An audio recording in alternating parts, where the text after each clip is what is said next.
Today, I will be taking a look at homemade TCGs that people have posted on Reddit. Let's go back to our roots and dive in and see what kind of hidden gems we can find in this TCG community. So this homemade TCG is called Spirit Masters, and I absolutely adore this art. This is really beautiful. I never thought to do one from this angle where we have the trees just encroaching each other. Is it like it's almost pointing its way towards the main character in the center of the picture here? I mean, I want to know what software you've done this on, because this is absolutely beautiful. Now, where I think it has fell flat a little bit is the 2D-ness of this health bar here. You see it a little bit here as well, but there is some detail. You don't need a lot to emphasize this a little bit more, make it a bit stronger. Maybe you don't even need it to pop with color itself. Make it blend in. I know things can get a little bit monotone, but to have it blend in more with the card itself, this just feels like it's too much of a contrast for this style of card. Perhaps a nice stone graved card, something akin to the grey of the shield as well, just to make them match a little bit more. The symbols are different enough where you don't need that much of a colour variation. And then just to show off, they've done other versions of the card. This one is absolutely hilarious. Rubber Ducky of Death.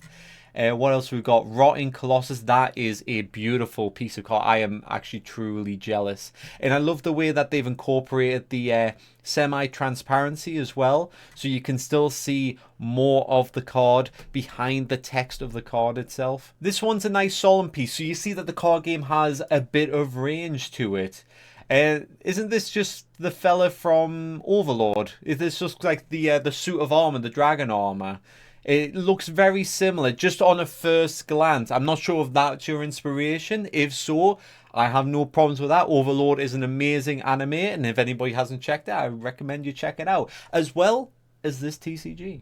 Now we're looking at the game Zemuna, and this card is striking to a point. I'm not sure if it's actually hand drawn. Is this like with a felt pen, or is this some like brush that you've used in an actual program? I'm gonna guess that it is hand drawn itself. The numbers are a little bit everywhere. I'm not sure why there's 2s on the side. I'm sure you've got rules that explain it. Possibly when you're turning sideways, that may be a defense thing. That would actually be quite a cool mechanic. So turn the defense, and then now that number is prominent and the right way up, it makes sense that way. If so, that's a great way of integrating something like that into the game itself. Let's take a look at the wording and see how clear the effect is on the card. So effect, when he's, and then a symbol by 1, if he defeats a creature in battle, you can attack one more time. So attack one more time. Okay, so you may remember this when you're adapting to a new TCG, is getting around the way they word things. And this is a little bit off to me, but I don't know, maybe over time it will become more normal. So you can attack one more time. Is it a usual part of the TCG when you can attack more than once in general? So you get one additional hit? Maybe writing one additional hit would be a little bit more clear. So you can attack one more time.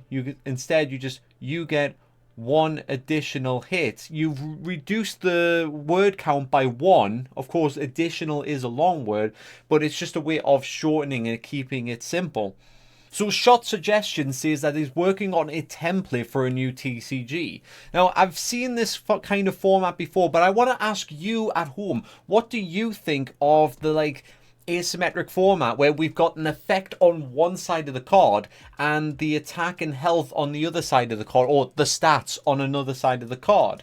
For me, sometimes I find it a bit jarring. It is nice that we've kept everything within the lines, though. Looking here, I know I'm getting a bit nitpicky, please forgive me, but look, straight line. Oh, this comes out a little bit more.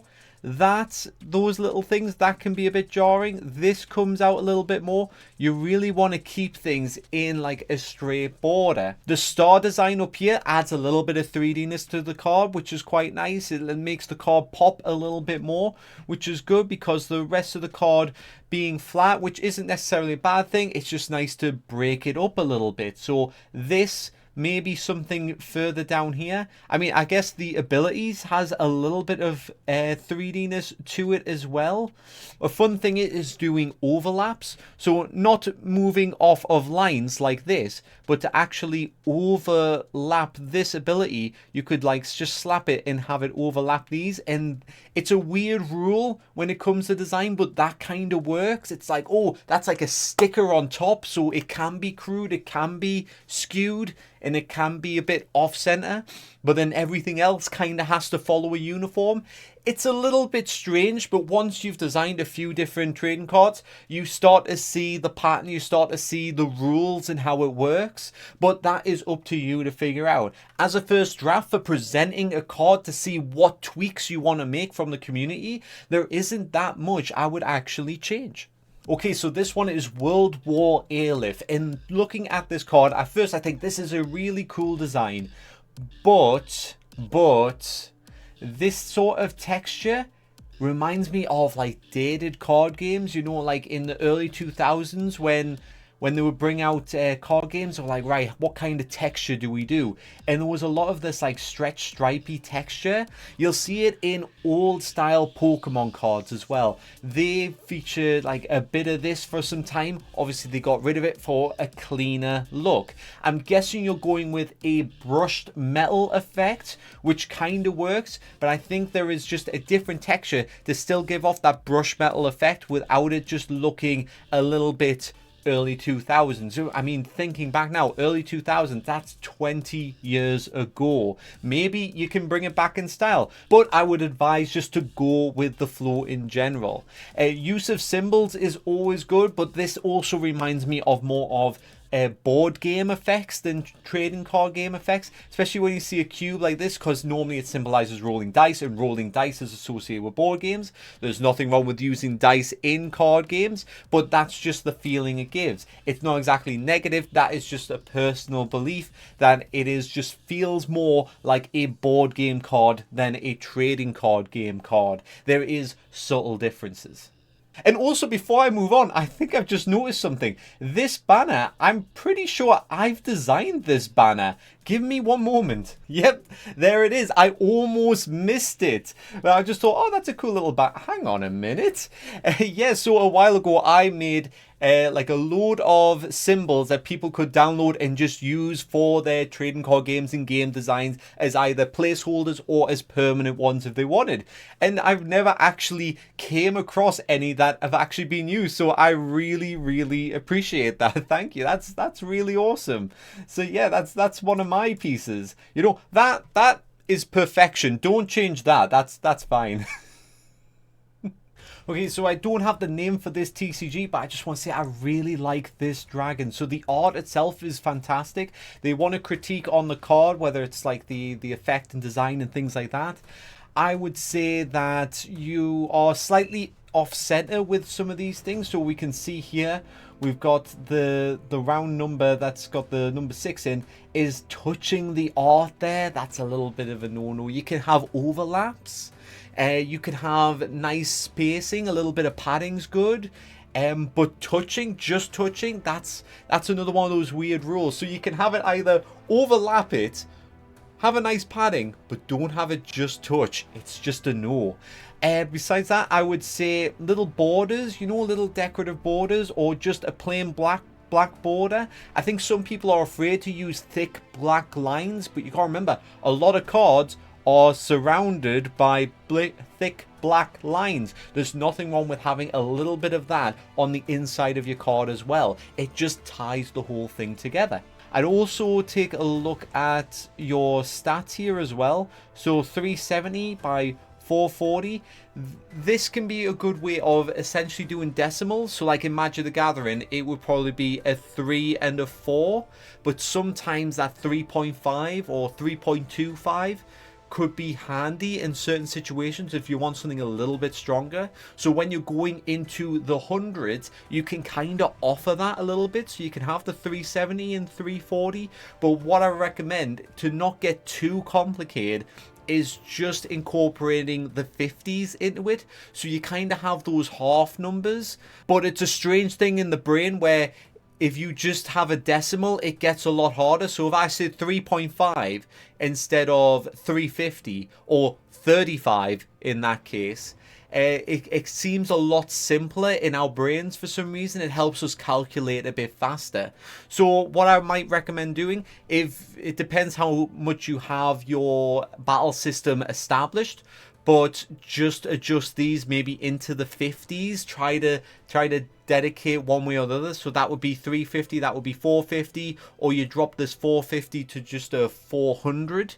That's just a little note. Makes it a lot faster for people to calculate with their brains, which means you have better gameplay because people aren't sitting there thinking away, growing their big old wizard beard. They're actually getting on with playing the game and enjoying your game. So just looking at a few more of these arts. While you're looking at these beautiful arts and you've got that positive feeling in your head, maybe you want to be a bit generous. Hit that subscribe button. Hit that like button. I don't know. It's entirely up to you. You have free will. I am not going to guilt you into hitting those buttons.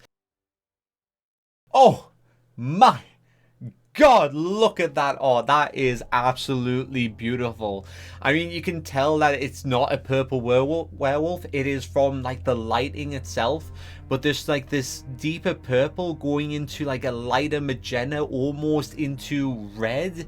This is a gorgeous blend. I want to design something with just this color blend now. I mean, I do it a little bit with shards sometimes. Like you've got like the purple shard, but I like to blend them into magentas and things like that. So I've done it on a small scale, but I've never done it as a lighting on a creature before. This I absolutely love. Mr. McGooligan, is it? The real Mr. Maloonigan. You have outdone yourself. This is amazing. Either if it's you or if you've hired an artist, I'd say keep them. This is fantastic. As for the rest of the card, I haven't even looked at it yet. So obviously we have, I'm guessing this is like an energy staff for cosplay, power cost. Yep, that makes sense because I saw the lightning symbol. It was intuitive. That works out very well. Life points, the shield, also intuitive. Now, what's this? So, another 2 energy abilities must be activated by paying power. Okay, right. I like all the extra notes here, but I'm trying to decipher it before I read the notes. So, yeah, so you can pay to actually get the creature out. Then you can pay to use an attack. That's quite good. So, what's this one? The card ability.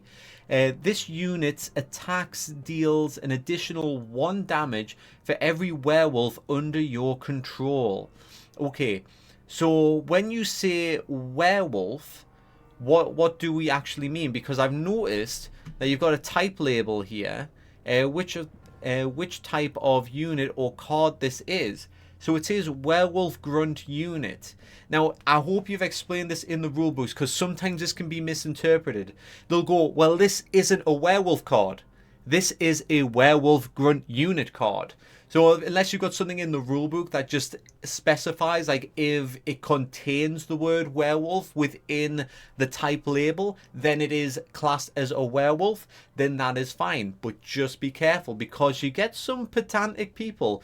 If you've got just lone werewolf cards and then you've got a werewolf grunt unit card, the werewolf grunt unit card will not be affected by it. There's players that are just very, very nitpicky. So to have a little think about that. If it's in the rule books, it is perfectly fine. If it's not, just make that little tweak.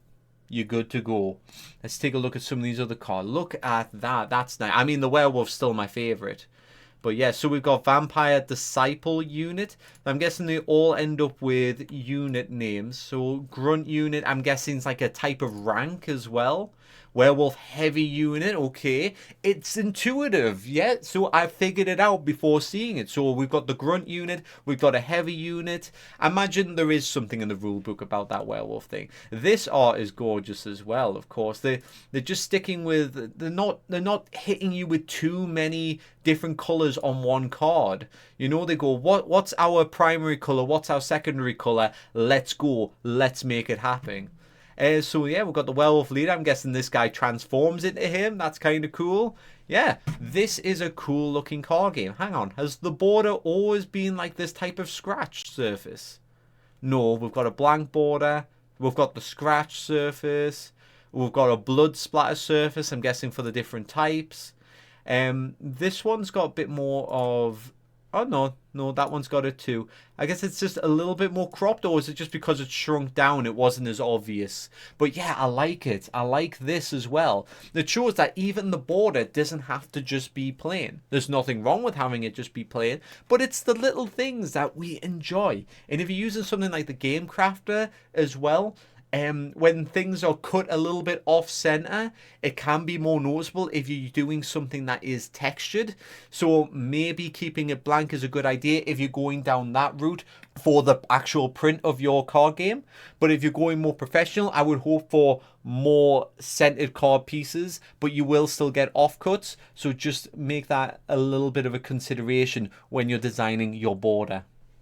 Now, Essential Maker 2 has posted this card, and honestly, I don't know where the card stops and the art begins, or the art stops and the card begins, I should say. Because you think, is it just contained within this triangle? Or is the whole thing the actual art and it's someone like peering through like a temple thing? Obviously, because we've got this carved away, I'm guessing this is just the card itself, and within the triangle is the art. But I love the blend. It's just a natural feel. Now, they've got some other examples, so let's take a look. Yeah, so it is within the triangle, but look at that. That is great. I like that they're coming out of the card as well. Like I said, the overlap works. You don't want them touching, you want them either padded or overlap, and this goes very well. These floating ones, I'm not sure it's not too jarring. Like, I felt like it worked for this, but then I noticed it more when it started covering her face. Whether I would change the position of that just so it isn't intruding. I mean, I've thought about this before, where essentially you could have them like engraved on here, though it might not be too obvious in that case. Let's see, because is that... no, that's not an important symbol because it's covered up there by her hands. Now, I have noticed these frame arts before on my Reddit post, and I absolutely love these. Dedicated frame art for every single like faction type. Right, now things start to look a little bit clearer. Take a look at this. So we've got the moon.